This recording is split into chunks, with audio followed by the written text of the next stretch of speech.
حصے کے اندر قیامت کے مسئلے کو بیان فرمایا۔ میں نے اگلے دن عرض کیا تھا کہ 3 مسئلے قرآن مجید کے اندر اصولی ہیں: توحید کا مسئلہ، رسالت کا مسئلہ اور قیامت کا مسئلہ۔ حضرت آدم علیہ السلام سے لے کے محمد صلی اللہ علیہ وسلم تک تمام نبیوں کے دینوں میں اساس اور بنیاد یہی 3 باتیں ہیں۔ تو پہلے توحید کو بیان کیا، پھر پچھلی آیت نمبر 28 کے اندر رسالت کا مسئلہ بیان کیا،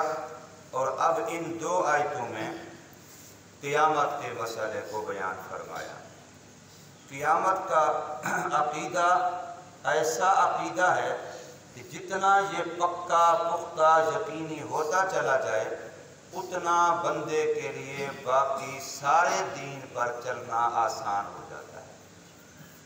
دین کے بارے میں غفلت اس لیے آتی ہے کہ بندہ آخرت سے غافل ہو جاتا ہے۔ جب آخرت نگاہ سے اوجھل ہو جاتی ہے تو پھر بندہ دینی کاموں میں سست پڑ جاتا ہے۔ آخرت کا استحضار ہر وقت رہے، ہر وقت اس کی یاد تازہ رہے،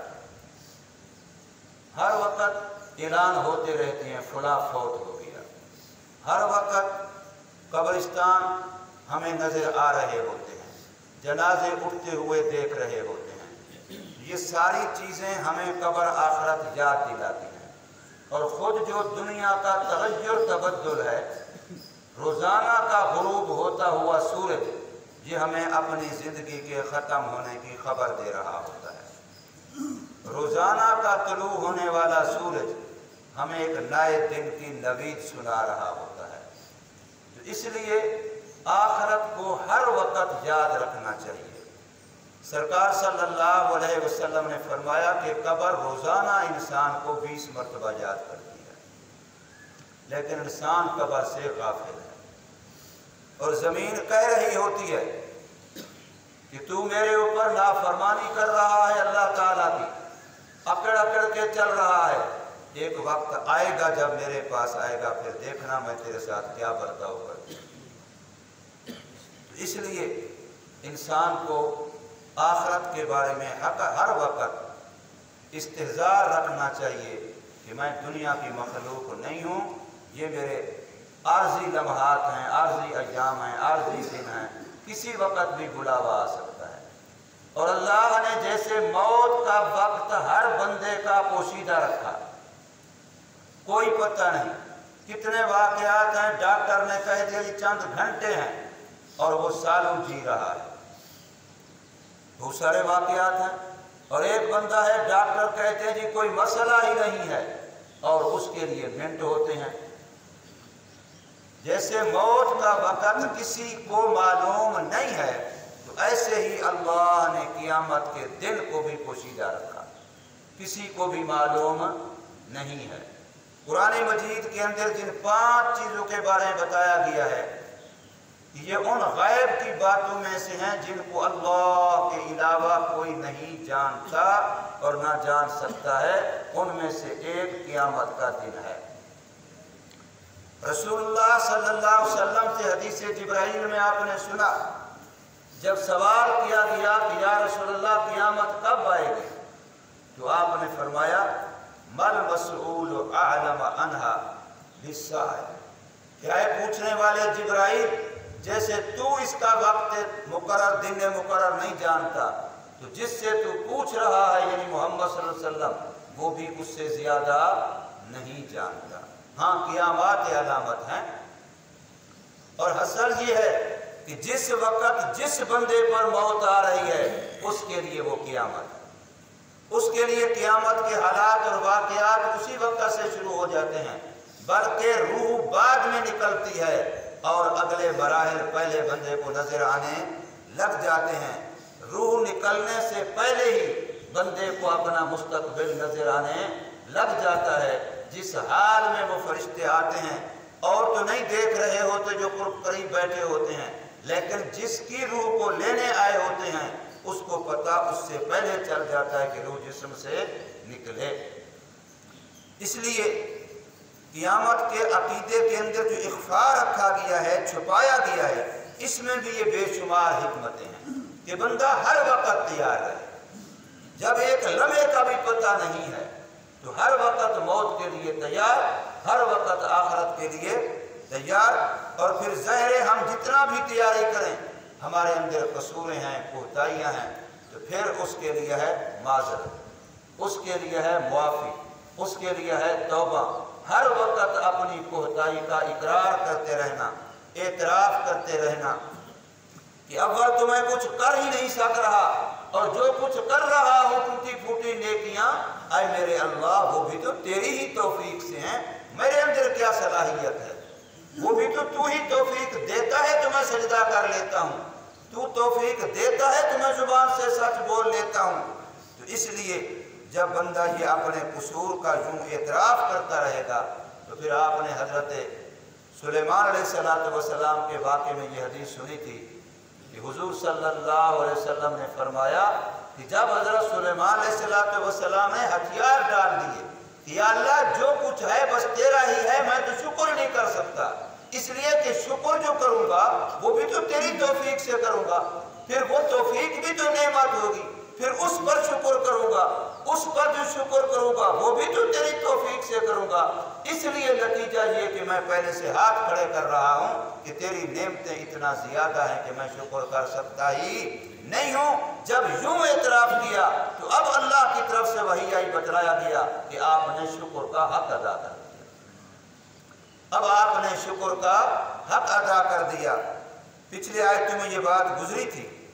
کہ فرمایا آپ کہہ دیجئے ان کو اے محمد صلی اللہ علیہ وسلم، اللہ تبارک و تعالی تمہیں اور ہمیں ایک وقت میں جمع کرے گا. یہ آیت نمبر 26 کے اندر یہ بات گزری تھی، قُلْ يَجْمَعُ بَيْنَنَا رَبُّنَا ثُمَّ يَفْتَحُ بَيْنَنَا بِالْحَقِّ وَهُوَ الْفَتَّاحُ الْعَلِيمُ.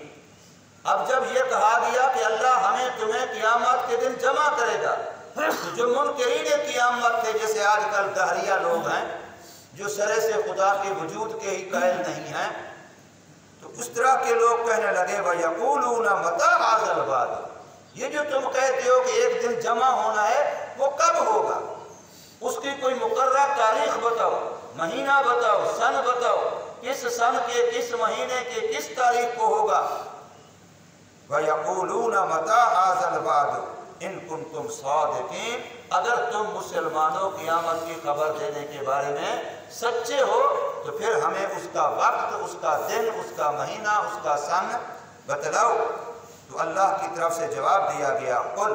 فرما دیجیے اے محمد صلی اللہ علیہ وسلم، لَكُمْ مِيعَادُ يَوْمٍ، تمہارے لیے ایک دن کا وعدہ مقرر ہے، لیکن وہ کون سا ہے یہ صرف میں جانتا ہوں اور کوئی نہیں جانتا. آپ ان کو کہہ دیجیے ایک دن کا وعدہ مقرر ہے. اب ایمان بالغیب ہے، ایمان اللہ پر یقین کا نام ہے. کون یقین کرتا ہے کون نہیں کرتا، باقی میرے اس کے چھپانے میں کیا حکمتیں ہیں وہ بھی میں ہی جانتا ہوں. لیکن اتنی بات پکی ہے جس دن اس نے آنا ہے لا تستخرون ساعہ، ایک لحظہ بھی پیچھے نہیں ہوگا، ولا تستقدمون، اور نہ ایک لحظہ آگے ہوگا. جس دن آنا ہے جو اللہ کے علم کے مطابق مقرر دن ہے، پھر فرمایا لا تستأخرون عنہ ساعہ، ایک لمحہ ایک گھڑی بھی اس سے آگے اور پیچھے نہیں ہوگا. قیامت نے اپنے وقت مقررہ پر آنا ہے، اس لیے جب وقت مقرر پر آنا ہے اور وہ ہمیں معلوم نہیں ہے تو ہمیں ہر وقت اس کے لیے تیار رہنا ہے، ہمیں ہر وقت اس کے لیے تیار رہنا ہے. حضور صلی اللہ علیہ وسلم سے ایک موقع پر کسی صحابی نے قیامت کے بارے میں بات کی، فرمایا تو آپ نے جواب میں فرمایا تو نے اس کے لیے کیا تیاری کی ہے،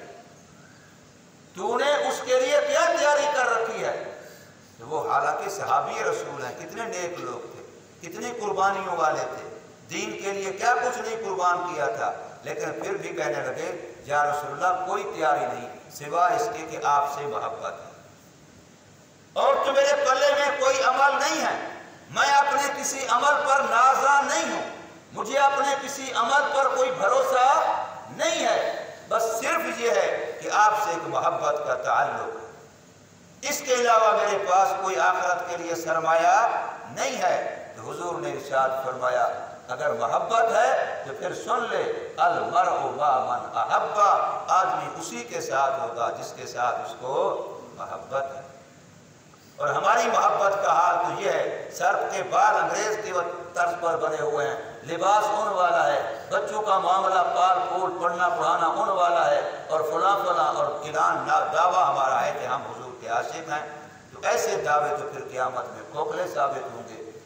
تو اس لیے جب صحابہ کرام یہ کہتے تھے کہ اللہ کے رسول سے محبت ہے، تو پھر ان کی زندگیاں پڑھو کہ محبت کا ثبوت کیسے دیا ہے، محبت کے لیے پھر قربانیاں کیسے دی ہیں، اشاروں پر مر کیسے مٹے ہیں۔ سرکار صلی اللہ علیہ وسلم کے اشاروں پر اولاد مال جان اپنی تمام تر ترجیحات، اپنی تمام تر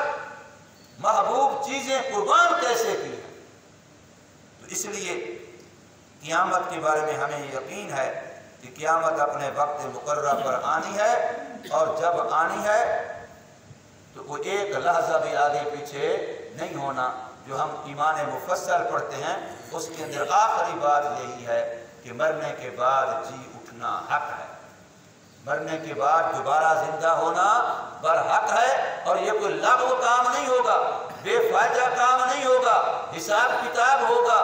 اچھوں کو اچھائی کا بدلہ دیا جائے گا، اور بروں کو برائی کی سزا ہوگی۔ یا اللہ اپنی رحمت سے معاف کر دے، کسی نیک بندے کی سفارش سے معاف کر دے۔ اللہ تبارک و تعالی ہمیں آخرت کی تیاری کی توفیق عطا فرمائے۔